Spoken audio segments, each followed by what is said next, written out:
culture que l'on a. C'est ce que j'ai commencé à préparer selon les années de culture. Et ça vous amène des plantes ici qui ont une bonne dizaine d'années. Donc voilà. Et on va commencer par la bouture, on va vous montrer un petit peu toutes ces choses-là. Et c'est vrai que ça met beaucoup de temps à faire les... Donc voilà. Donc ceux-là, les grands, ils ont 10 ans déjà. Oui. Vous allez voir, là on est déjà à 5.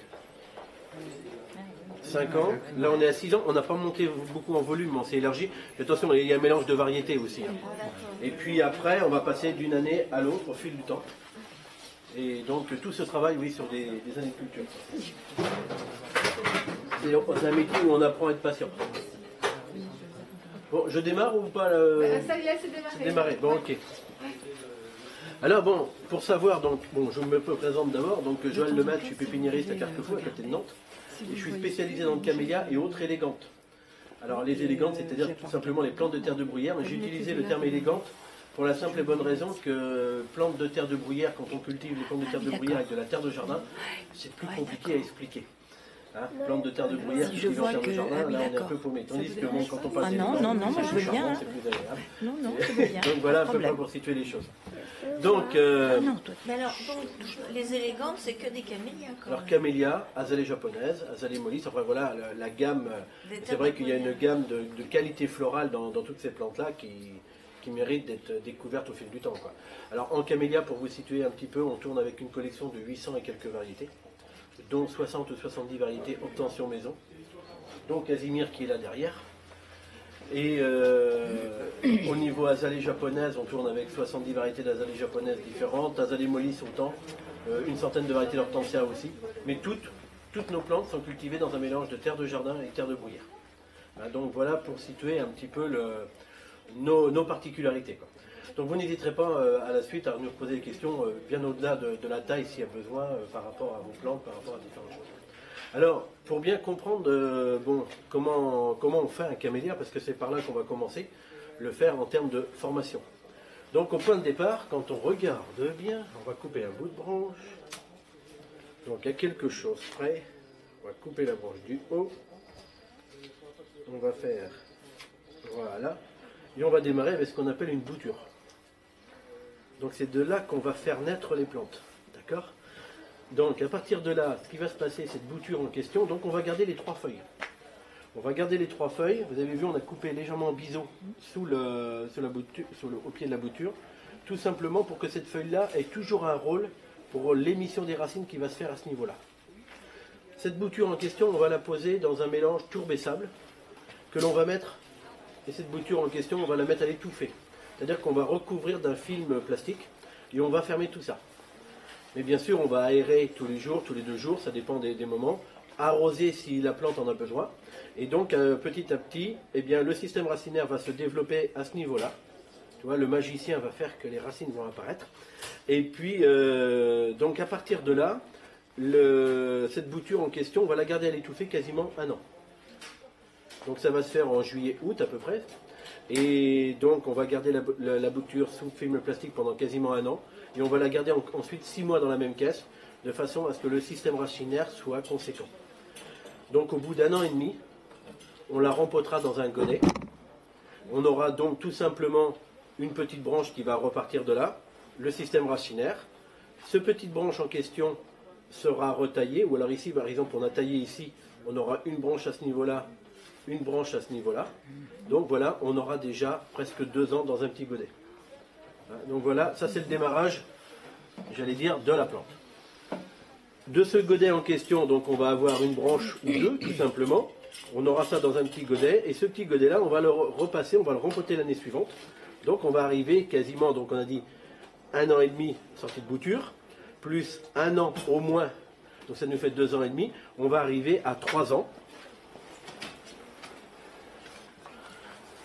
À 3 ans, donc à quelque chose près, donc c'est-à-dire que la branche qui aura poussé, là ici on a eu la chance, vous voyez la bouture, ce qui s'est passé, on a eu un départ qui est parti à ce niveau-là, à la base, un autre qui est parti ici, ce qui fait qu'on a souvent l'impression d'avoir on a 2 départs ici.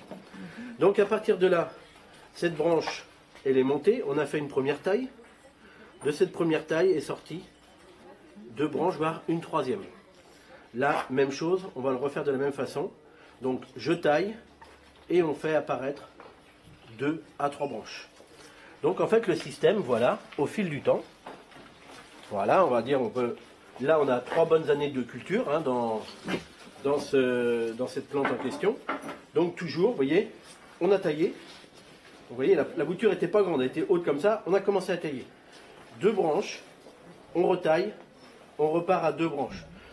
Pour certaines variétés, on va repartir à 4 branches. Pour d'autres variétés, on va repartir à 1. Donc on a tout à recommencer. Hein, donc c'est pas toujours gagné. Mais vous voyez le système, donc on retaille ici. Vous voyez, là ici on a retaillé, manque de peau, c'est reparti qu'il y a une seule branche. Hein, là c'est un peu pareil. Vous voyez, c'est pas toujours le top. Par contre ici, on a taillé sur celle-là et on est reparti à 3 branches. Donc voilà, tout au fil du temps. Donc vous voyez, toutes les interventions pour arriver à une plante qui a 3 ans de culture. Donc tout ça au fil du temps. L'année suivante, on va rempoter la plante. Bon là, je passe d'une variété à l'autre, hein, mais c'est histoire de montrer. On va passer dans un pot plus grand, donc on va doubler le volume. C'est-à-dire que tous les 2 ans, on va passer sur un volume plus fort.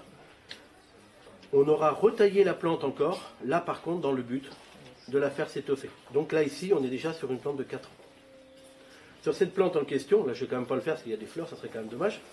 Mais je vais retailler cette branche-là, je retaillerai cette branche-là, tout simplement pour équilibrer la plante. Et je vais vous donner d'autres astuces au fil du temps. Donc voilà, ici donc on est déjà à 3 ans. Là on arrive sur une plante, donc 4 ans, autant pour moi, ça y est, j'ai encore perdu les années. Là on arrive sur une plante de 4-5 ans, toujours même système, je taille, je reforme. Alors une chose qu'il faut bien comprendre pour la formation de la plante, c'est que la sève se porte toujours vers le point le plus haut. Toujours. Le point le plus haut ou le plus éloigné de la base. Donc ce qui veut dire que si je ne taille pas, c'est cette branche-là qui va l'emporter, qui va continuer à se développer, aux dépens des autres. Donc ce qui va se passer sur une plante comme ça, eh bien, je vais avoir tendance, tout simplement, sur une plante comme ça, je vais me dire, après tout, celle-là, c'est celle qui va monter. Je vais donc l'empêcher de monter. Maintenant que j'ai taillé ici, qu'est-ce qui va se passer? Ça va être cette branche-là qui va l'emporter. Ou celle-là. Donc ce que je vais faire, je vais retailler ça et ça. À partir de là, ce qui va se passer, je ne fais rien, c'est ces branches-là qui vont monter.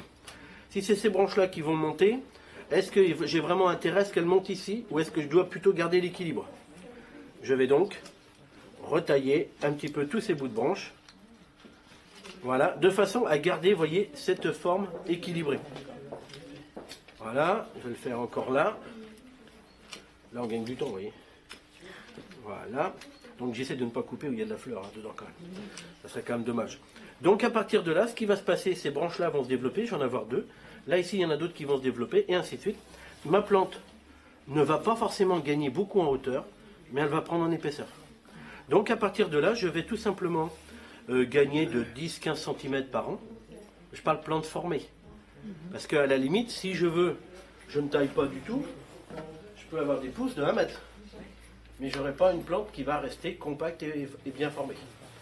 Donc voilà, le système, toujours, la sève se porte toujours vers le point le plus haut, je bloque, ça favorise à côté, je rebloque, et j'essaie de garder la plante équilibrée. Donc à partir de là, ben, j'arrive à avoir quelque chose qui va se tenir. Et une chose qui est intéressante que je vois ici, c'est que déjà on a les yeux, je vais même me permettre de faire autre chose, je sacrifie. Là ici, sur cette plante là, vous voyez, on a taillé là, on a les yeux, nous ce qu'on appelle les yeux c'est bourgeons, hein, qui commencent déjà à décoller. Ici j'en ai déjà 3. 1, 2, 3. Donc sur cette branche là, si je ne l'avais pas coupée, bien entendu, eh bien j'aurais eu 3 départs. Donc voilà, et c'est toujours par rapport à ces yeux-là qu'il est intéressant de regarder un peu comment ça va se développer. L'année prochaine. Que l'année prochaine. Là, je vais tailler, donc la taille du camélia se fait de toute façon juste après la floraison. Donc pour l'instant, on y est un peu tôt, là, bien entendu. Mais dans un mois d'ici, vous allez pouvoir tailler. La pousse en question, c'est elle qui va se développer. Et au bout de cette pousse, au mois de juillet à peu près, vous aurez le bouton qui va se former. Alors c'est pas systématique, hein, malheureusement, mais le principe c'est ça. C'est-à-dire que la plante va pousser, elle va boutonner au mois de juin-juillet, et à partir de ce moment-là, le bouton, donc la plante demandera moins d'humidité, moins de travail, mais le bouton va se former. Et au mois de août-septembre, le bouton va commencer à gonfler.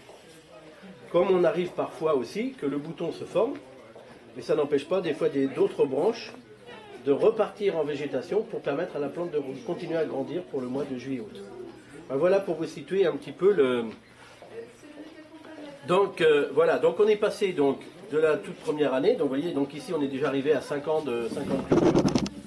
Donc ici souvent, ben là c'est pas les mêmes variétés, on retaille les plantes, on essaie de les faire élargir tout en les passant dans un pot plus grand. Donc ici, toujours même chose. Je garde quand même une pousse pour au moins pouvoir porter la plante. Donc ici, vous voyez, si je ne fais rien, qu'est-ce qui va se passer? C'est elle qui va monter. Et le reste va monter un petit peu, mais pas tant que ça. Donc ben là, vous voyez, quand vous avez ce genre de phénomène sur votre camélia, bon, ne pas hésiter, j'allais dire tout simplement, à supprimer cette branche-là, du moins à supprimer, à la retailler au niveau des autres. Comme ici, regardez, j'ai une autre branche. Là, on va le laisser avec le bouton. Elle part. Si je ne fais rien, celle-ci va partir, parce que c'est la plus éloignée de la base. Elle va partir et elle va déformer la plante. D'accord? Donc d'un côté comme de l'autre. Donc je vais la laisser, s'il y a un bouton, ça m'embêterait quand même. Il y a même deux d'ailleurs.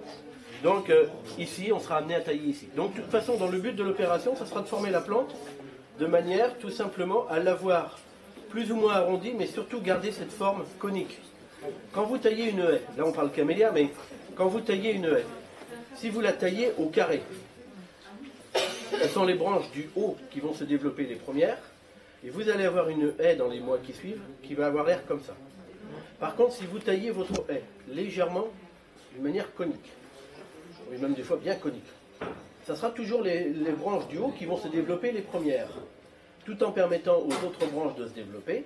Et votre haie va reprendre une allure quasi, je ne vais pas dire qu'elle va être au carré, hein, tout à fait, mais elle va reprendre son équilibre. Parce que la sève se porte toujours vers le point le plus haut, la partie haute. Vous voyez le système? Donc quand vous taillez une haie ou taillez une plante, essayez d'avoir dans le meilleur des cas une forme quelque part un peu conique, de façon à équilibrer justement le débit de sève sur l'ensemble des branches. D'accord? C'est pas le cas partout. On leur a demandé de faire une haie, donc au jour le jour c'est fait, après on regardera plus tard. Hein, donc, mais c'est vrai que c'est une... on a cette démarche quand on est producteur, c'est que si on fait un travail à un moment donné, il y aura une répercussion dans les mois, dans les années qui viennent. Donc on est obligé de regarder justement, de savoir si je le fais là, qu'est-ce qui va se passer plus tard. Donc c'est vrai que quand vous formez une plante, ayez toujours c'est à l'esprit la sève vers le plus haut, le plus loin. C'est pour ça qu'en essayant de garder justement cette forme conique par rapport à la base, eh bien la sève se porte sur de l'ensemble de la même manière. Et vous verrez, votre haie elle va se refaire naturellement de cette manière-là. Et c'est vrai que bon, il ne vient pas à l'idée de faire un truc vraiment conique. On va faire quelque chose de carré, mais essayez de tricher un peu, ça fera pas de mal, de toute façon. Donc voilà, pour vous dire, donc ici, on est donc sur des plantes de à peu près 6-7 ans d'âge. La même chose, sur cette plante-là, il y a peut-être quelqu'un qui peut le faire après tout. Allez, on y va? Alors là, donc, à partir de là, on a une plante où on voit qu'on a des grandes branches, on voit surtout que la plante est formée à ce niveau-là. On est bien d'accord? Si on ne fait rien, que va-t-il se passer? Elle va monter, donc ça va être ces branches-là qui vont se développer. Celle-ci, ça c'est les trois plus hautes. Bon, donc ce que l'on peut faire quand on a une plante comme celle-ci, on sait qu'on est formé à peu près là. Ce qui va être intéressant, c'est de retailler à peu près à ce niveau-là pour permettre à l'ensemble des branches de se ramifier. Donc, on va peut-être y aller par étapes pour ne pas y aller brutalement.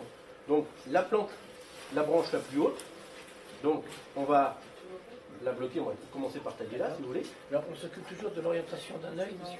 Alors, nous, on s'en occupe pas à ce point-là. On peut s'en occuper, mais comme de toute façon, le but de l'opération, ça va être de garder la plante relativement compacte. Donc on ne va pas se poser toutes ces questions-là. Ça peut partir à l'intérieur. Alors ça peut partir. De toute façon, quand on va tailler, mettons qu'on taille ici, on aura un œil qui va partir là, un deuxième là, et vraisemblablement un troisième là qui va repartir à la base, parce qu'on voit les yeux qui sont encore gonflés plus bas. Donc on ne va pas trop se prendre... C'est vrai que quand vous voulez former même des rosiers ou autre chose, bon, quand on sait que le premier œil va partir, eh bien quelque part on va essayer de voir où est l'orientation de l'œil qui va partir le premier. Là le but de l'opération, c'est de voilà. Alors, on y va comme ça. Alors là, proche. Oui, assez proche du... Parce qu'autrement, la partie bois va s'annuler. Bon, enfin, je ne te cache pas que quand on doit tailler des dizaines de milliers ou centaines de milliers de plantes, on ne se pose pas trop ces questions-là. Par contre, la question qu'on s'est posée, celle-là est la plus haute, on l'a taillée ici. Maintenant, ce n'est plus celle-là qui est la plus haute, c'est celle-là. Donc, comme on a vu tout à l'heure, il va falloir essayer d'avoir... Voilà, on va même descendre. Oui, Même là? Oui, oui, là, ici, allez-y. Très bien. Non, ne vous inquiétez. Alors, là, c'est pareil. Là, je vous vois tenir le sécateur. C'est vrai que, comme on a appris à l'école, il faudrait toujours prendre la lame comme ça. Oui, Comme ça. Ça coupe dans les deux sens.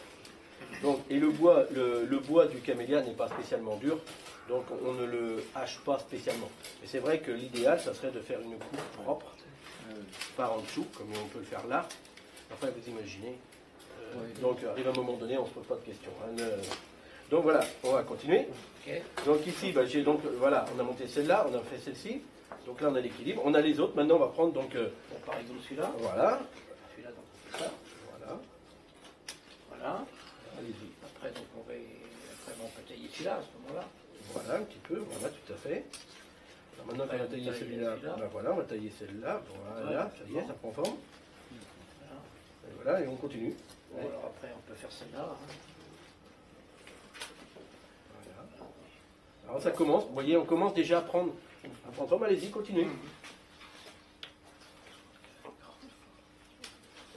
Alors on n'est pas obligé toujours de rentrer trop à l'intérieur. Ça dépend, on peut se permettre. Hein, D'accord. Mais de toute façon, il n'y a pas de mal. Alors on continue parce que là, vous voyez, là on arrive. On a fait donc là, ici. Là, donc on s'aperçoit qu'il y en a une, là, si on ne le fait pas, elle va partir. Donc je prends mon sécateur. J'ai aiguisé mes ongles. Oui, non, mais pourquoi alors celle-là, je l'ai faite tout simplement. Parce que vous voyez, c'est la partie qui va se trouver le plus à l'extrême. Mon œil est développé ici.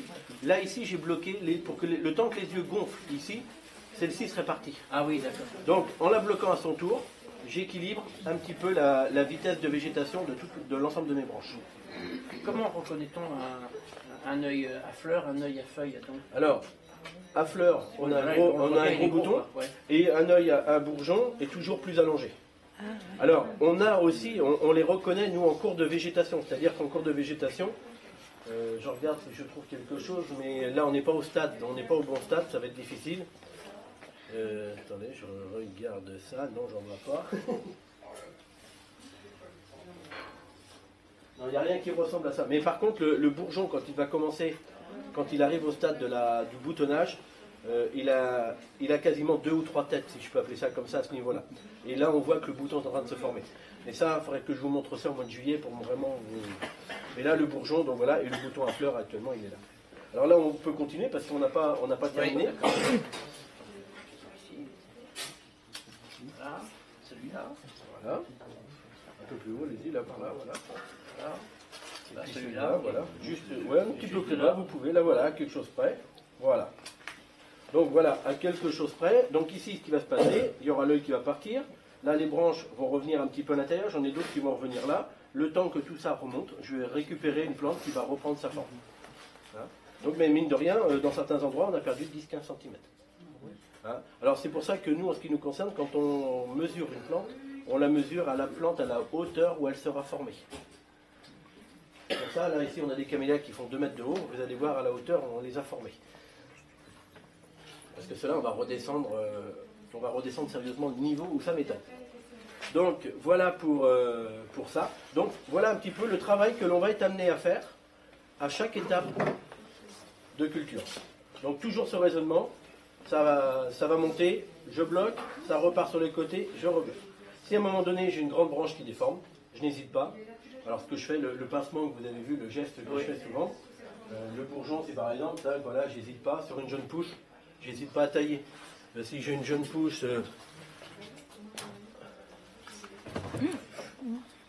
Oui, tiens.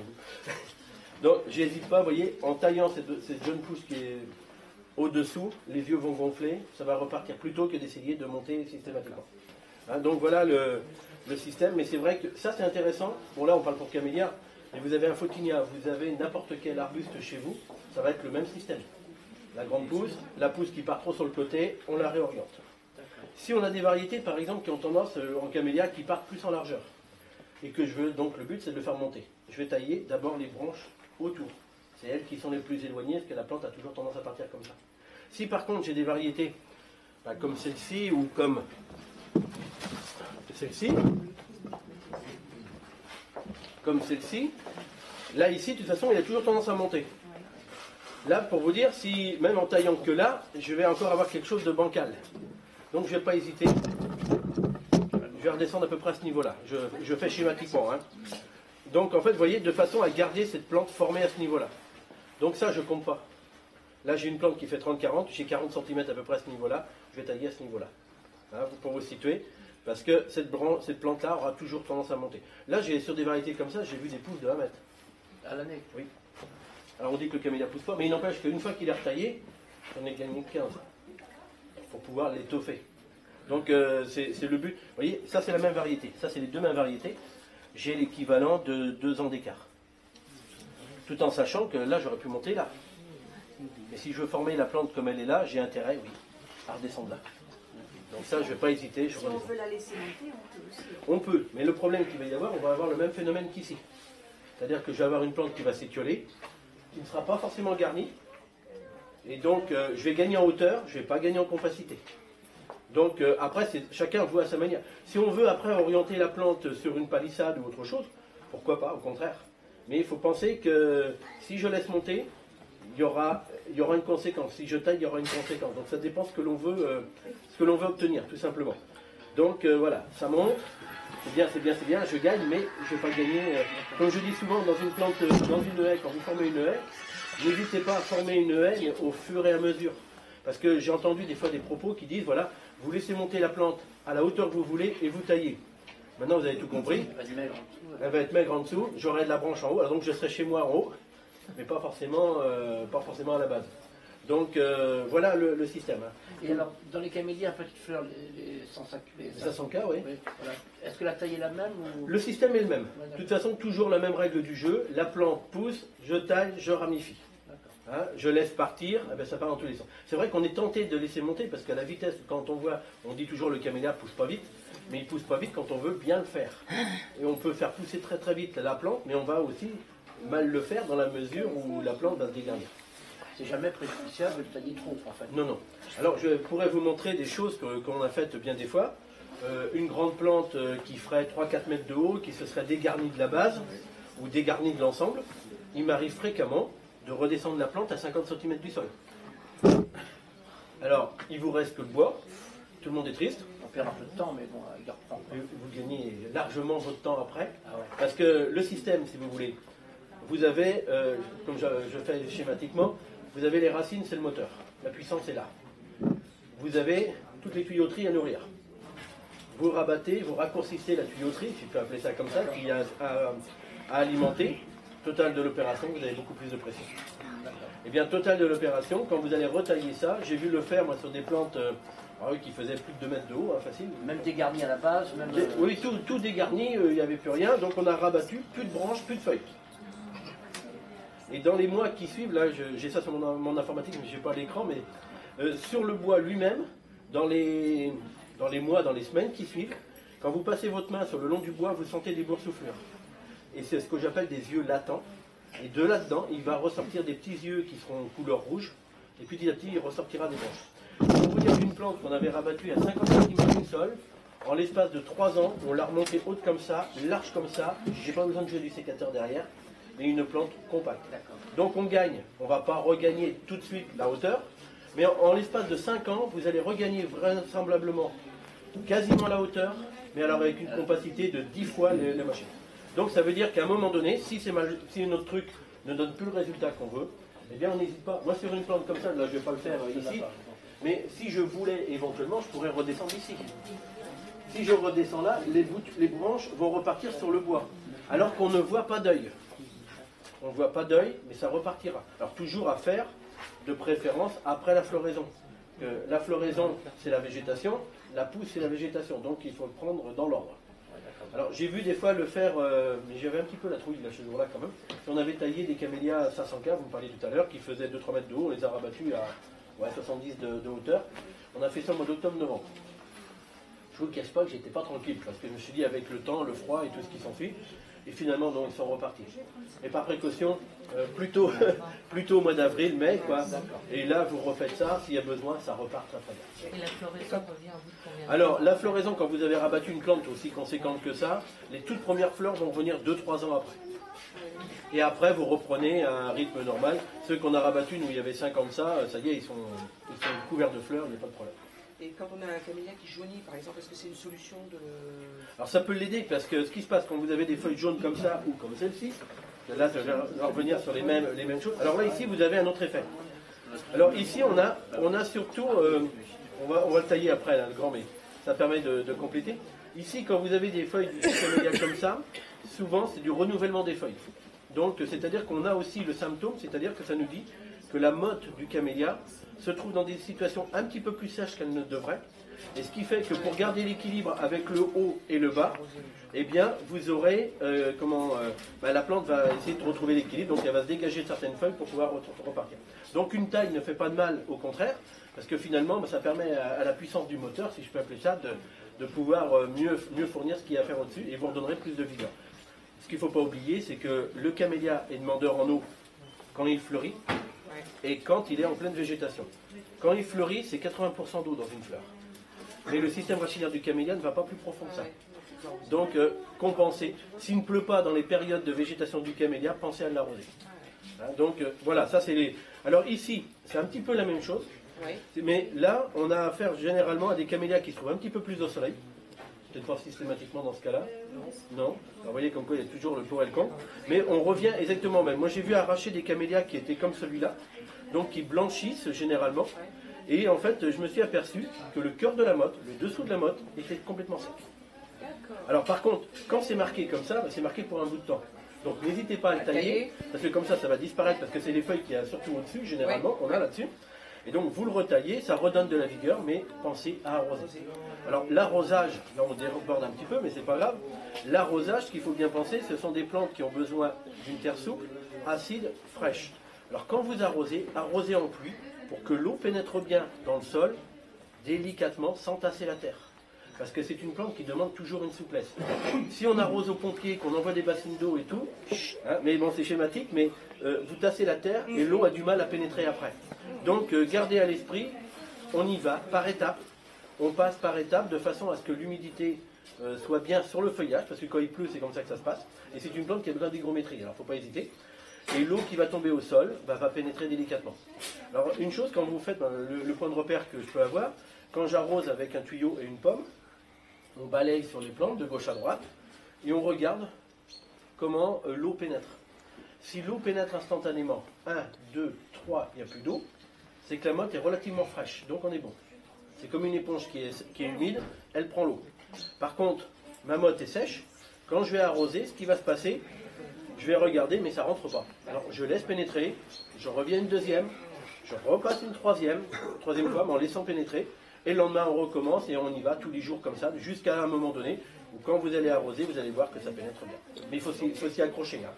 Donc dès maintenant, il faut arroser. Là, en ce moment, comme là on est quand même relativement sec au niveau, on n'a pas suffisamment d'humidité, si vous voyez que la fleur a du mal à ouvrir, ou que vous voyez des feuilles qui ont tendance...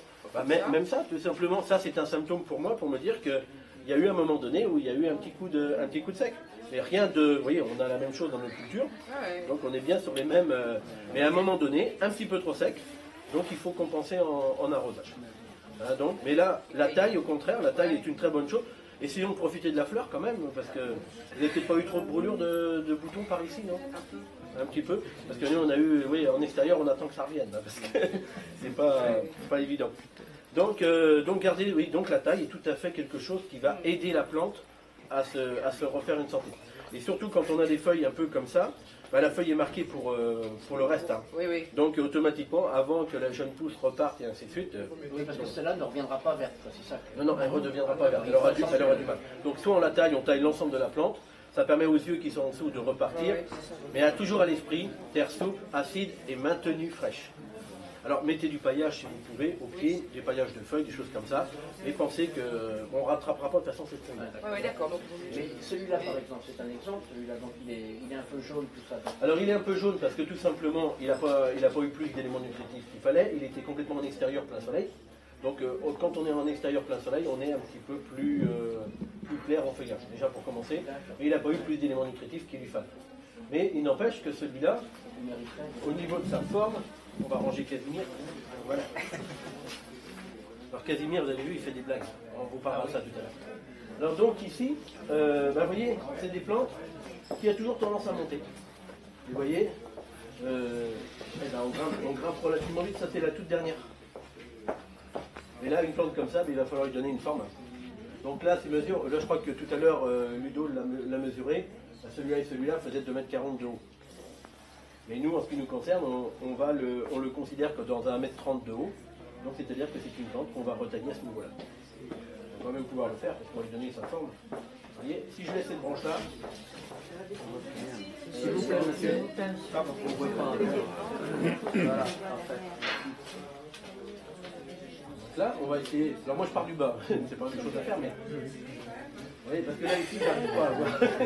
Enfin, on sait que grosso modo, on va retailler la plante à peu près à ce niveau-là. Après la floraison, toujours, donc à partir d'avril. Ça m'embête, il y a des boutons, mais enfin je vais couper quand même. Ils étaient venus, ils sont venus comme ça. Voilà.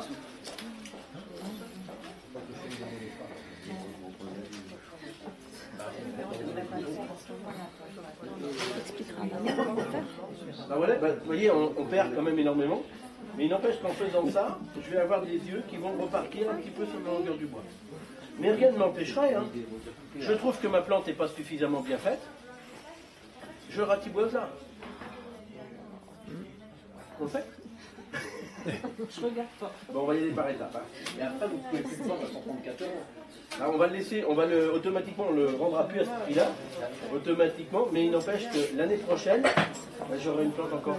Voilà. Donc, automatiquement, nous, dans nos productions, automatiquement, il y a des moments, on est tenté de laisser monter, nous aussi, c'est pareil. Mais si on veut continuer à avoir la compacité, à un moment donné, on se prend le moyen de dire on rabat. Bon, maintenant, ce n'est pas forcément toujours nécessaire non plus. Hein, mais oui, dans nos cultures, automatiquement, quand les choses ne donnent pas ce que l'on veut, on peut être amené. Voilà, on va y aller comme ça. Est-ce que ça se bouture?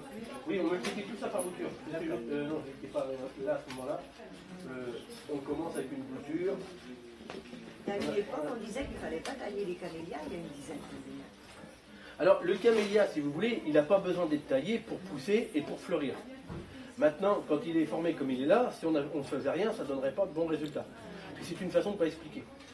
Oui. C'est pour ça qu'on voit des camélias qui ont 35 ou 40 ans. Ah oui, mais si vous voulez, si le travail au départ, vous voyez, comme la plante est bien formée, on garde quelque chose de pas mal. Mais attention, tout ça dépend des variétés. Vous avez des variétés comme là, le sensation, pas de problème, il va se former comme il faut. Le siphoum, si je ne le taille pas, vous voyez, le rabat de 1 mètre, je n'aurai pas quelque chose de bon, quoi. Bon ben voilà, là déjà, il reprend. Ils ont toujours un sens, c'est ça le problème. Bon, quand on regarde ça, bon, ça y est, on est relativement équilibré. Il y en a toujours un ou deux qui nous manquent. Donc voilà, et là on a repris une forme quand même, j'allais dire, convenable. Ici, on voit les yeux, 1, 2, 3. Il y a de fortes chances que la taille que j'ai faite là va favoriser des branches ici. Voilà. Donc vous voyez, il ne faut pas hésiter. Donc je ne vais pas vous faire crier. Donc là, vous voyez, bon, on est quand même relativement bien formé de ce côté-là, donc on va laisser ça. Il était venu pour se faire tailler celui-là. Et donc, voilà. Mais on n'hésitera pas. Si à un moment donné, on estime qu'on ne va pas rattraper la plante comme on veut, eh bien, on n'hésitera pas, on retaille là. Par contre, c'est encore 2 ans à 3 ans de boulot pour refaire quelque chose de super. Ben, voilà le système. Est-ce qu'on considère que la première année, on retaille aussi quand il va y avoir les premières pousses? Alors quand il y a les premières pousses, comme il y a une abondance, si je taillais par exemple à ce moment-là, je vais avoir des yeux qui vont se développer sur toute cette partie-là. Donc pendant 2-3 ans, on n'a quasiment rien à faire. Si ce n'est des branches qui éventuellement partiraient aux dépens des autres. Mais en dehors de ça, c'est tout. Et puis, mais ça n'empêche qu'on retaille généralement l'ensemble des branches sur l'ensemble de la plante. Voilà, tout ça qui va repartir, on retaille tout l'ensemble. Voilà, que ça fasse quelque chose de légèrement arrondi en tête, mais tout en ayant cette forme un petit peu plus pyramidale. Il y a combien de plants qui avaient été taillés avant?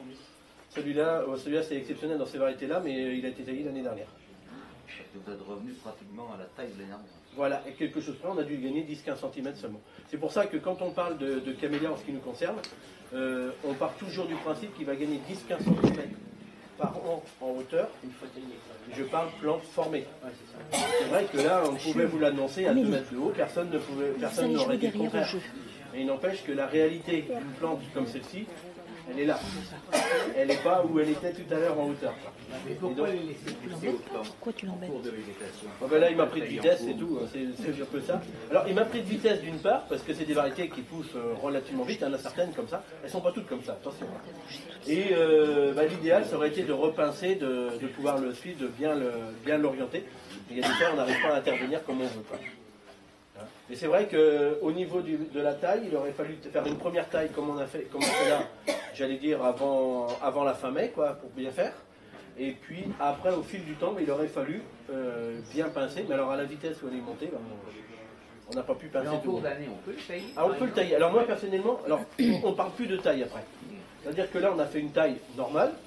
Après, on va parler de pincement. C'est-à-dire qu'au fur et à mesure que la plante va pousser, on va couper la jeune pousse. Tout simplement avec le doigt, tout simplement. Et on passe tout le monde un petit peu en revue comme ça, pour essayer d'éviter ces branches qui montent. Quoi. Un peu comme on pince les tomates alors. C'est le même système. Ça colle un petit peu au doigt après, mais donc c'est le même système. Donc on n'hésite pas, vous voyez, sur cette... Bon là je ne vais pas la toucher, mais c'est le genre de bourgeon, tac, tac, les jeunes pousses, on va les tailler au fur et à mesure. Quoi. Et ça, toutes les plantes que l'on peut avoir en culture, on nous passe toutes dans les mains, soit donc pour faire une taille, soit pour faire un léger pincement si on voit qu'on y pris un petit peu tard, et puis ensuite de toutes nos plantes comme ça. Alors, le but c'est de favoriser donc, les bourgeons Inférieurs, de façon à ramifier la plante. Chercher à ramifier au mieux possible dès le départ la plante, pour que l'on ait dans l'avenir, à la limite vous ne taillez pas vos plantes, par exemple celui qu'on a passé tout à l'heure, le sensation là-bas, à la limite vous ne le retaillez pas pendant 2-3 ans, il ne sera pas dégarni pour autant. Il gardera son allure normale. Mais par contre, n'hésitez pas, oui, au contraire, à retailler un petit peu. Même quand vous avez une bague, oui. Oui, lorsqu'un camélia a 20, 30 et plus d'années, bon, moi j'ai toujours eu tendance à tailler aussi, hein, mais au bout d'un temps, ça fait vraiment, enfin c'est une énorme boule, et puis les fleurs, en fait, quand on veut faire un bouquet, c'est difficile, parce qu'on a plein de fleurs à l'intérieur. À la limite, c'est trop touffu, quoi. Ouais. Alors, bon, là, ils sont très beaux, c'est sûr, mais ils sont énormes, quoi, enfin c'est touffu. Alors, rien ne vous empêche de tailler l'ensemble des branches tout autour. Ouais, Tout autour, ça vous permet de le réduire en largeur, ce qui fait que les branches d'intérieur vont respirer à leur tour. Ça peut être une possibilité. Ou autrement, vous faites ce qu'on a fait nous chez nous, on a tout ratiboisé pour redonner quelque chose de... Mais alors, le fait d'éclaircir à l'intérieur, nous, on ne s'embête pas à le faire, je dirais, parce qu'après, à partir du moment où on commence à éclaircir à l'intérieur, très rapidement, la plante va se dégarnir du cœur. Donc on essaie quand même de garder quelque chose de complet. Parce que ça fait des morceaux, quoi. Ça fait des grosses branches, quoi. Oui. Ah oui, tout à fait. Mais là, nous, on n'hésite pas, quand on a une plante bien formée qui prend de l'ampleur, on n'hésite pas, on va rentrer de 15, 20, 30 cm dedans, tout en gardant cette idée de former la plante d'une manière conique, de façon à équilibrer l'ensemble. Mais il ne faut pas hésiter, le camélia supporte très très bien la taille, il en a même besoin pour vous redonner quelque chose, une belle Oui, vigueur. parce que j'en avais un qui était très vieux déjà, je l'ai déplacé et en fait, à la limite, il est encore beaucoup plus, parce qu'on l'a beaucoup taillé quand on l'a déplacé. Ça, c'est une très bonne chose à faire aussi. À la limite, il est encore bien plus beau maintenant. Oui, il est plus beau maintenant. Donc n'hésitez pas, celui qui est... Ah ouais, j'en ai un. Celui qui n'a jamais été taillé, alors. Moi j'ai un camélia de 30 ans, et je l'ai taillé à part couper les fleurs. Vous avez taillé en coupant des fleurs, déjà pour commencer. Et donc le fait de couper les fleurs, même si on n'aime pas couper les fleurs pour certains, il ne faut pas hésiter. Le fait d'avoir pris des fleurs un petit peu partout, vous avez permis à la plante de se ramifier à l'intérieur, systématiquement. Donc c'est un geste qu'il ne faut pas hésiter à faire. Vous profitez de la fleur à la maison ensuite, et en même temps, vous faites déjà une première taille, en fait. On peut le tailler, là, actuellement, je peux le rabattre. Oui, vous pouvez profiter des fleurs quand même en attendant. Quand même. Et juste après la floraison, rien ne vous empêche de retailler la plante, de la reformer, et à partir de là, vous allez avoir quelque chose qui va se refaire. Hein, donc, 400 mètres de haut, mais si vous voulez le redescendre à 50 cm, vous pouvez le faire. Oui. En plus, il est mal placé, ils ont deux énormes rhododendrons. Oui, c'est la plus petite, les rhodos après. Mais après, bon, pour vous dire, ça se taille très très bien, mais toujours ayez à l'esprit, que ce soit le camélia ou un autre arbuste, ayez à l'esprit de faire quelque chose, grosso modo, un petit peu conique dans le meilleur des cas, Parce que je taille à plat, c'est les branches du haut qui se développent. Je taille en boule ou légèrement conique, je vais avoir la chance d'avoir l'ensemble des branches qui vont se développer. Les branches du bas se développeront toujours moins que les branches du haut. Donc c'est pour ça que tout à l'heure je vous disais qu'une haie, vous la taillez d'une manière conique. Là c'est le schéma extrême, hein, bien sûr. Eh bien, les branches vont se développer d'abord en haut, avant le bas. Et donc ce qui fait que naturellement, vous allez récupérer quelque chose d'équilibré. Je ne vais pas dire au carré, mais vous allez retrouver quelque chose d'équilibré. Donc voilà pour situer un petit peu. Donc voilà. Ouais. Moi je suis admiratif de vos fleurs, parce que moi j'ai 2 camélias, mais dès que les fleurs s'ouvrent, ça tombe. Alors quand les fleurs s'ouvrent, non, ils sont partis. Là, je vous parlais tout à l'heure des feuilles jaunes qu'on avait. Une fleur de camélia, 80% d'eau. D'accord. Système racinaire du camélia, généralement pas plus profond que ça. La forme du camélia est assez ronde. S'il ne pleut pas beaucoup, automatiquement, on a très très peu d'eau, pas suffisamment d'eau au niveau des racines par rapport à ce que la plante demande. Généralement, je dis bien généralement, parce qu'il peut y avoir d'autres phénomènes, mais généralement, c'est dû tout simplement à ce manque d'humidité. Et là, c'est le cas encore cette année, malheureusement. Manque d'humidité au moment de la végétation, au moment de la floraison, ce qui fait que votre bouton a du mal à ouvrir. Très rapidement, il va tomber. Et souvent, à la suite de ça, vous vous retrouvez avec des feuilles qui ont tendance à jaunir et une quantité de feuilles qui tombe. Et l'année d'après, il s'est complètement épuisé, mais il a encore du mal à pédaler. Et donc, à partir de là, il a une végétation. Au lieu de faire une grande pousse, il va vous faire des fois des pousses moitié moins longues que d'un normal. Les boutons vont se reformer rapidement, parce qu'il ne peut pas pousser plus que ça. Et l'année d'après, on rebelote. Alors donc, pensez bien qu'en ce moment, par rapport au temps qu'il fait, il fait beau, c'est sûr. Mais le camélia, il travaille comme un dingue en ce moment, donc il a besoin d'eau pour pouvoir se refaire. Et c'est tout simplement lié à ça. Alors, pensez bien que si vous avez au pied de vos camélias du paillage de feuilles, des choses comme ça, laissez-les. Parce que ça permet de limiter l'évaporation. Aujourd'hui, des journées comme aujourd'hui, on est entre 1 et 2 mm d'eau qui s'évapore. Jusque-là, on n'avait rien, mais là, ça y est, c'est reparti. Donc, ça veut dire que tous les 10 jours, il faudrait remettre au mètre carré l'équivalent d'un arrosoir. Vous voyez, pour situer, pour compenser. Et on peut leur mettre de l'engrais, parce que moi j'en ai un qui est en pot, qui est magnifique, Voilà. depuis 2-3 ans. Mais bon, il perd ses boulons aussi. Voilà, En ce donc moment, on a- parce qu'il en a énormément. Donc on revient au même système, c'est-à-dire que là, comme il est dans un pot plus restreint, mais on a le même phénomène que dans la pleine terre. Donc la plante peine, elle sèche. Par contre, si vous voulez mettre de l'engrais, il faut bien penser que l'engrais n'est assimilable par la plante que si la motte est fraîche. Donc première chose, gardez une fraîcheur Et quel constante. genre d'engrais pour plantes Alors là, fleuries, n'importe. alors ça peut être pour plantes fleuries. Moi j'utilise des engrais en granulés, j'utilise tout simplement de l'engrais à gazon. Ah, d'accord. Organo-minéral si vous voulez. Ouais. Mais bon, les spéciales camélia, spéciales azalée, Oui. spéciales rosier, c'est le même. Et un NPK, c'est quoi? C'est le même. Ouais, c'est le même. Alors en NPK, bon, ça c'est pareil, ne cherchons pas midi à 14h. On essaye d'avoir un taux d'azote dans les environs de 10. On a souvent du phosphore dans les environs de 5, à quelque chose près.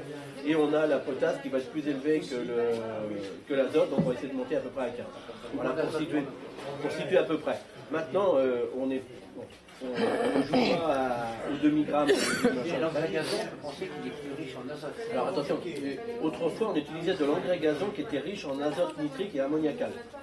Aujourd'hui on travaille avec des engrais à gazon qui se libèrent dans le temps d'une part, et beaucoup d'engrais à gazon qui sont organo-minérales, donc c'est-à-dire qu'ils vont agir d'une manière moins brutale. Voilà, qui ne vont pas donner un coup de fouet là-dessus. Et donc à partir de là, on revient dans les formules que je vous disais là tout à l'heure, 10, 5, 15, à quelque chose près. Hein. On n'est pas, des fois c'est plus, c'est moins. Et souvent avec une présence de magnésium, ça aide beaucoup aussi tout ça. Et donc à partir de là, on a le contenu. C'est pas la Ce qui est sans sécher, pour le broyer. Alors quand séché sans broyer, ça donne un très bon effet coup de fouet, on va dire. Vous le mettez dans le mois qui suit, vous voyez la verdure du feuillage qui va revenir. Donc là, ça lui ferait du bien. Donc on peut penser que c'est un comme ça, il est bien taillé. Vraiment. Voilà, vous lui mettez une bonne poignée de cornes et sans sécher. Par contre, ça va agir pendant un mois. Et puis au bout d'un mois, on sent que ça pèse. Par contre, ce qui est intéressant, c'est que la corne et le sans séché, sur la qualité de la fleur, vous avez plus de pigmentation, plus de vivacité. C'est-à-dire que ce rouge-là sera encore plus pétant. Sur le rhododendron, il n'y a pas photo. Ah ouais. Vous utilisez ça, vous avez des couleurs mais beaucoup plus éclatantes. Donc c'est une poignée à peu près par rapport à... Là, pour une plante en corne et sans sécher, on peut y aller pour une poignée. Par contre, moi, pour mes plantes là en question, les engrais organo-minéral ou autres, je mets, vous voyez, le pot en 3 litres, là, on a dû mettre 10 grammes dans la nuit. Oui, parce que c'est très... Mais 10 grammes seulement. On n'est pas en train de mettre de l'engrais tous les jours. Non. Et attention, si je mets un engrais comme ça, c'est aussi je peux le faire parce que tout simplement j'ai un mélange de terre. Dans mon mélange de culture, c'est un mélange de terre. Donc j'ai recréé ni plus ni moins ce que la plante aurait à l'état naturel.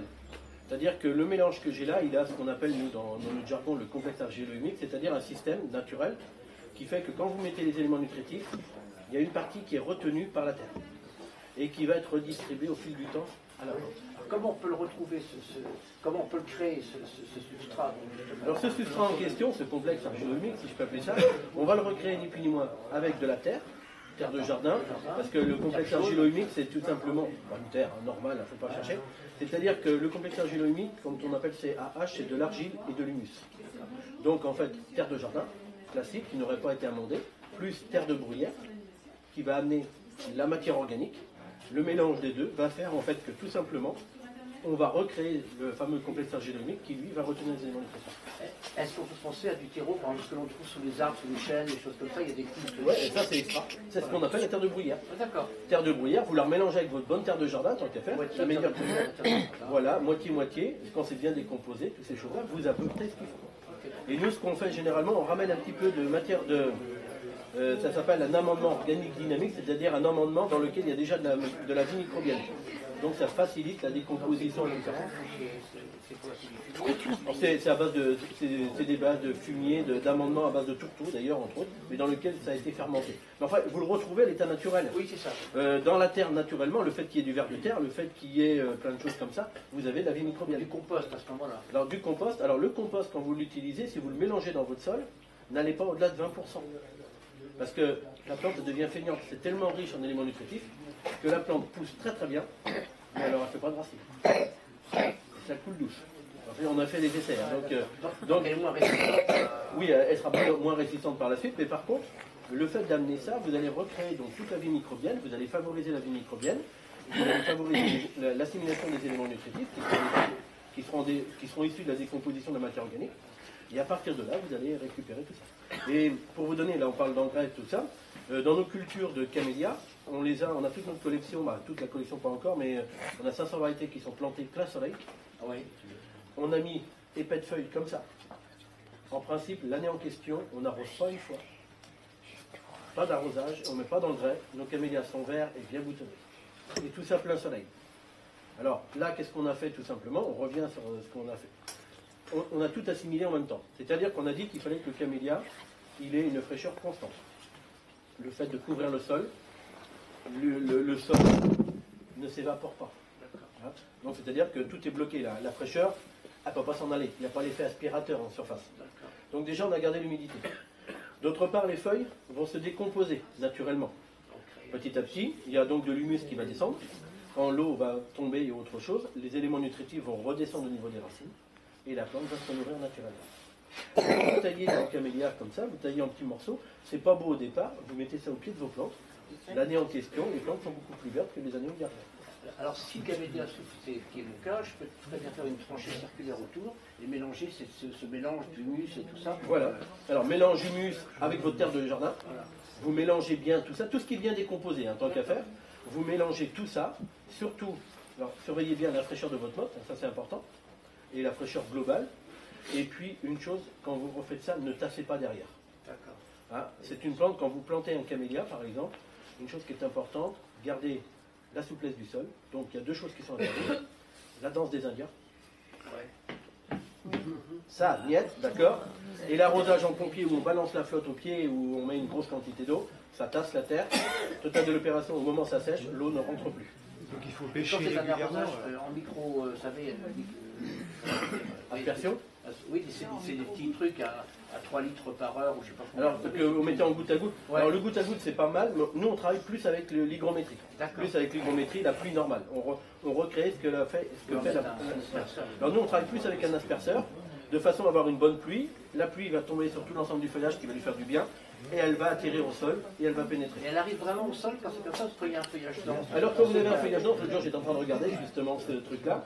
En fait, elle finit par couler le long du tronc, et quand vous regardez une pluie, un arrosage qui se fait, vous voyez énormément d'eau qui descend au pied. Ah, mais par contre, il ne faut pas faire un arrosage. Et je suis parti. Oui, oui. Hein, on passe, comme on disait tout à l'heure, on laisse pénétrer et on revient et on recommence. Hein, donc ça se fait très très bien, il n'y a pas de... Alors si j'ai bien compris aussi, l'arrosage c'est pendant la floraison, pendant la végétation, mais l'été, est-ce qu'il est sensible à ce moment-là? Alors à l'été, on pourrait le faire pourrir si on continuait le même arrosage. Ah oui. Parce qu'à l'été, le bourgeon ici va se transformer en bouton. Et là, il se met en repos végétatif, ou presque. Au moins pendant un mois. Le mois de juillet, généralement, c'est pas là où il y a le plus de besoin. Je dis pas qu'il ne faut pas faire quelque chose si la terre est très très sèche, mais si vous avez mis du paillage, c'est quasiment pas là que vous allez faire d'arroser. D'accord. Même pas du tout d'ailleurs. Même en principe, toute l'année, s'il y a un bon paillage épais de feuilles, en principe, on On arrose arrose pas. bien la plantation et après... Voilà, généralement, et puis bon, à surveiller hein, quand même de toute façon. Mais généralement, l'humidité est nécessaire, c'est les 6 premiers mois de l'année. Et l'année arrivée au mois de juillet-août, il n'y a pas plus de besoin à ce moment-là qu'avant. Souvent les gens me disent, ben, j'ai arrosé à l'été. Ah oui, mais, bon l'été c'est bien, mais ça aurait été avant, ça aurait été beaucoup mieux. Voilà, il se met en repos. Alors, pour donner un exemple qui nous était arrivé, c'était en 2003, donc on a bien connu les canicules. Il y a eu des endroits où j'avais des camélias qui n'avaient pas été arrosés du tout des 6 premiers mois de l'année, et des camélias qui avaient été arrosés les 6 premiers mois de l'année en culture normale, pleine terre. Hein. Quand est arrivée la canicule avec les fortes chaleurs énormes, au total de l'opération, les camélias qui n'avaient pas été arrosés pendant la période de végétation ont été les premiers à claquer. Par contre, les autres à côté n'ont pas bougé. Et pour les mêmes conditions à cette période-là. Donc ce qui montre bien que tout se joue les 6 premiers mois de l'année. Donc là, en ce moment, s'il ne pleut pas, il n'y a rien de ridicule d'arroser au mois de mars. Je dirais même au contraire. Vous arrosez maintenant, il y a moins d'évaporation, l'eau pénètre mieux, la plante en profite pleinement. Et à l'été, il n'y aura pas plus de besoin. Et puis, placer, si vous pouvez, placer systématiquement du paillage. Le problème du paillage, c'est que quand on met un peu de paille, qu'on achète de la paille, qu'on met des feuilles, quand il y a du vent... Alors, à propos de feuilles, alors, moi personnellement, ce que je fais, bon, je ne dis pas qu'il y en a pas qui s'envolent un peu, mais les feuilles d'arbres, je ne les ramasse pas et je les pose. C'est-à-dire que je les mets en tas. Je les mets en tas, on fait des gros tas, et on les laisse à peu près 2 à 3 mois en place, même des fois plus, parce qu'il y en a qui ont traîné plus longtemps. Ça commence à pourrir, voilà, ça commence à se coller. Et à partir de ce moment-là, quand vous le positionnez, eh bien ça se colle les unes aux autres. Et on a très peu de... ça s'envole pas tant que ça. Alors bon, maintenant il y en aura toujours un peu, que vous mettiez ça ou autre chose, il y aura les petits lapins qui viendront gratter, il y aura les oiseaux qui viendront gratter, il y aura toujours quelque chose qui clochera. Mais il n'empêche que pendant ce temps-là, c'est efficace. Et nous, on fait, j'ai tous mes massifs devant mon bureau maintenant, c'est de la feuille. Alors je mettais du branchage, autrement je mets du branchage broyé et composté. Voilà. Comment il est des broyeurs si vous voulez. Donc voilà. Ça fait pas comme les jardins où on aimerait qu'on voit la terre qui est toujours propre. Alors il y a deux phénomènes. Maintenant, comme on dit, il faut savoir ce que l'on veut. Soit on veut quelque chose d'aseptisé. Dans ces cas-là, on arrosera quasiment tous les jours pour garder la surface du sol relativement fraîche. Sans parler d'exagération, mais il y aura un minimum à faire. Et dans ces cas-là, on a quelque chose de propre, de bien. Ça vous obligera à ramener des éléments nutritifs et pourquoi pas un peu de fumure qui permettra de refaire la vie microbienne. Ou autrement, on travaille d'une manière plus sur les bases agronomiques. Et dans ces cas-là, on accepte d'avoir des feuilles qui éventuellement voleront un peu sur l'allée, et puis quitte à donner un coup de balai sur l'allée. Mais à partir de ce moment-là, vous retrouvez un comportement naturel de la plante. Je suis pour le paillage. Mais non, mais c'est vrai qu'on a toujours... Mais bon, maintenant, les gens reviennent à ça et prennent conscience de ça. Mais il n'empêche qu'on a vécu pendant très longtemps où on mettait, on veut tout. Mais même nous, dans nos cultures, dans les cultures, on a passé des étapes où, bon, le paillage, ça existait déjà avant. On a arrêté le paillage parce qu'il est sorti comment on appelle ça? Alors, même pas sans parler de ça, des désherbants en granulés. Donc on balaye tout ça, comme ça, pas d'air qui pousse ou très peu. La technique des arrosages a quand même évolué. Donc on a travaillé avec les désherbants d'un côté et l'arrosage de l'autre. Et puis petit à petit, maintenant on s'aperçoit que à force de désherber, on n'a plus de vie microbienne, le développement racinaire n'est pas bon dans les sols, etc., etc. Donc maintenant on commence à voir l'intérêt de remettre du paillage au pied des plantes. Et puis en mettant du paillage, et bien on divise. Vous avez une idée à peu près, moi dans les essais que j'ai faits, paillage, pas de paillage. Quelle est les quantités d'eau en... Alors il faut pailler aussi quand la terre est humide. Tant qu'à faire, c'est préférable. Parce que sinon... là au moins vous gardez. Et pour vous dire, dans les essais que j'ai pu faire, on considère à au moins 10 fois.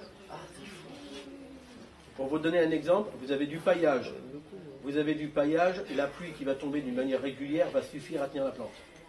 Si vous n'avez pas de paillage, vous pouvez, surtout si vous avez un terrain sableux, drainant et ainsi de suite, là vous pouvez considérer que vous mettrez tous les jours, ne serait-ce qu'un quart d'heure, 20 minutes, vos arrosages par terre. Pour garder le même, pour avoir le même taux d'hygrométrie, pour surtout avoir le même développement et la même qualité de plante. Est-ce que la tonte de gazon est intéressante? Alors la tonte de gazon, dans ce qui a été testé, moi personnellement je ne suis pas très chaud parce que je préfère travailler avec du bois, tout ce qui est à base de bois parce que ça se décompose et ça alimente. Le gazon, dans les essais qui ont été faits, ils conseillent de faire sécher le gazon pour pas qu'il y ait cette fermentation au pied de la plante tout simplement. Et une fois qu'il est bien sec, on peut le positionner. Ça vous fait comme de la paille, comme du foin. Mais il disparaît très vite. Hein. Il disparaît très vite et c'est pas le. Mais vaut mieux faire ça que de ne rien faire dans certains cas de figure. Mais c'est pas le meilleur compromis dans le. Mais pour ce que disait madame, au niveau des feuilles, on pourrait très bien imaginer aussi qu'on mette 10 cm de feuilles, admettons, et après on met des écorces de pin par-dessus pour stabiliser tout ça. On peut éventuellement. Les feuilles à ce moment-là. Alors l'écorce de pin. L'écorce de pain, j'aime pas, c'est acide. Alors oui, alors l'écorce de pin. Alors là il y a de tout dans tout. Il y a mais le principe pour le côté décoration, pourquoi pas, hein, ça peut tout à fait se faire. Maintenant, est-ce que c'est forcément judicieux ou pas? Est-ce que c'est bien de cumuler trop haut à arriver à un moment donné? Il faut rester et avoir. Mais le camélia a besoin de terre acide. Il a besoin, oui, mais attention. L'écorce de pin, c'est ni plus ni moins que du pain, les aiguilles de pain, vous voyez, c'est le même système. Sous un pain, vous n'avez jamais d'herbe qui pousse. C'est vrai. Donc les aiguilles, quand elles tombent, ou l'écorce, quand elle va tomber, elle va dégager ce qu'on appelle du phénol, donc un genre de gaz, qui va acidifier le sol. Et quand on acidifie trop le sol, on tue la vie microbienne. C'est comme quand on met trop d'engrais chimiques, vient un moment donné où on ne valorise plus la vie microbienne. Et donc dans ces cas-là, on perturbe à un moment donné. Donc c'est pour ça que l'écorce de pin, sur les rosiers, évitez au maximum, parce que ça pose beaucoup plus de problèmes. Et donc à partir de là, c'est... Et sur les rhodos et les camélias, on peut peut-être plus. Alors, on le conseillait autrefois, aujourd'hui on y va plus à reculons. Ah d'accord. On préfère 100 fois, alors esthétiquement c'est vrai que c'est joli, mais à la limite, la coque de cacao vous donnerait de meilleurs résultats. Nous avons beaucoup de clients qui ont testé la cosse de sarrasin et qui sont ravis. Et pour nous, enfin mon mari et moi, c'est le meilleur compromis. Alors là, la cosse de sarrasin, elle est intéressante, surtout moi je vois pour les plantes vivaces et choses comme ça. Le constat que moi j'ai pu faire dans l'expérience, c'est que quand on en met une certaine épaisseur, elle ne nourrira pas de la même manière que le branchage bois et autre chose. Mais ça reste un bon paillage, attention. Par contre, une chose, il faut le garder humide. Parce que si la partie importante que vous avez mis de paillage de cosse de sarrasin, qui est très, très efficace, il faut qu'elle soit humide de haut en bas pour que l'eau pénètre bien.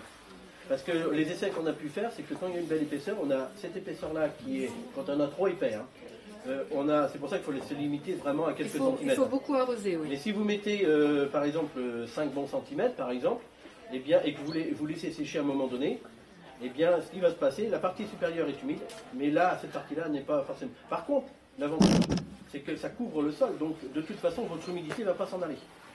Donc ça, de ce côté-là, c'est un très bon paillage. Maintenant, il faut penser que quand vous réajustez en arrosage, il faut garder à l'esprit qu'il faut garder cette fraîcheur constante. Mais de toute façon, il vaut mieux pailler que de ne rien faire, comme je disais tout à l'heure. Donc là-dessus, ça dépend ce que vous voulez. Un paillage, la cosse de sarrasin est intéressante, parce que d'une part, au niveau de levée d'herbe, je crois que c'est une des meilleures de ce côté-là. C'est le top. C'est le top.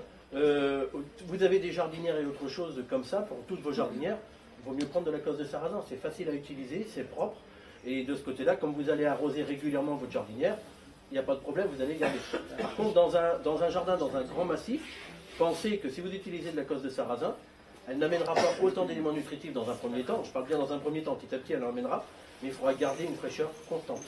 Donc à surveiller d'un petit peu plus près. Alors par rapport au paillage, j'ai remarqué des choses quand vous paillez, quelle que soit la cosse de cacao, sarrasin ou autre, mais ça a l'air de favoriser les racines qui viennent en surface. Automatiquement. Logique. Est-ce que c'est pas préjudiciable à la plante si un jour il y a un manque d'arrosage, du coup les racines elles sont en hauteur et pas vers le bas, quoi. Alors bon, de toute façon, pour un camélia, une azalée et autre chose, de toute façon, le système racinaire, il est là. Donc de toute façon, il sera là, et au contraire, c'est très bien. Les racines, là, de ce côté-là, c'est pas gênant. Par contre, il est vrai que pour d'autres plantes, pour d'autres arbustes qui ont tendance à plonger, comme les rosiers et choses comme ça, on peut avoir.